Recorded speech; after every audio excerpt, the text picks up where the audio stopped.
il est de retour. Quelques jours avant la rentrée, Cyril Lignac fait son grand retour sur M6. Suite au succès des premiers épisodes de Tous en cuisine, le célèbre chef revient à la télévision afin d'aider les téléspectateurs à se mettre au fourneau. Pour ce premier numéro, il proposera une recette de carpaccio de sardines au citron et baie rose. Il faudra alors vous munir de 12 sardines écaillées, lavées et vidées, 2 citrons jaunes, huile d'olive, une botte de ciboulette, une cuillère à café de baie rose, un quart de botte d'aneth et de la fleur de sel. Côté ustensiles, une planche à découper, un couteau de chef, un filet de sol, un pilon, un mortier, un petit bol, une râpe microplane, une presse à grumes. Pour sa seconde recette, Cyril Lignac cuisinera des beignets de sardines sauce tartare.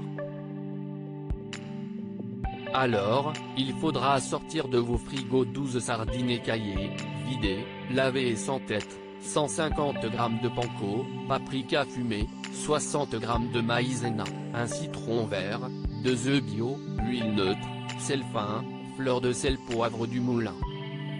Pour la sauce tartare, il vous faudra 50 g de mayonnaise, 25 g de yaourt grec, 70 g de cornichons hachés, 40 g de capre haché, 20 g de piment ralapeño vert haché, 40 g de persil haché, le jus d'un citron jaune.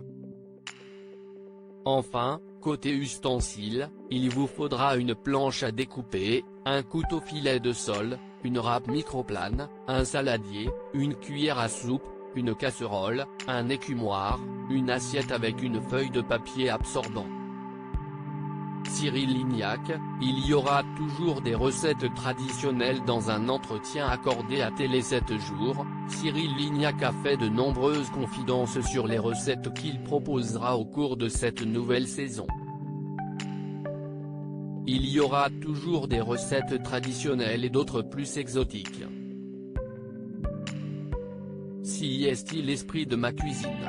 Le traditionnel, ça rassure.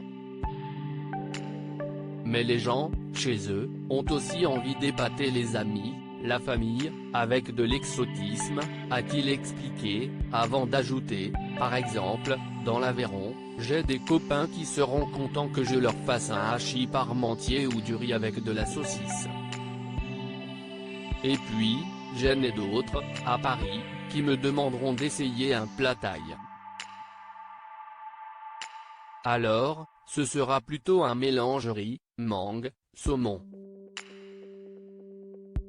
Moi, je suis pour twister la cuisine avec un peu de classique, qui rassure, et un peu de voyage, qui apporte de la créativité.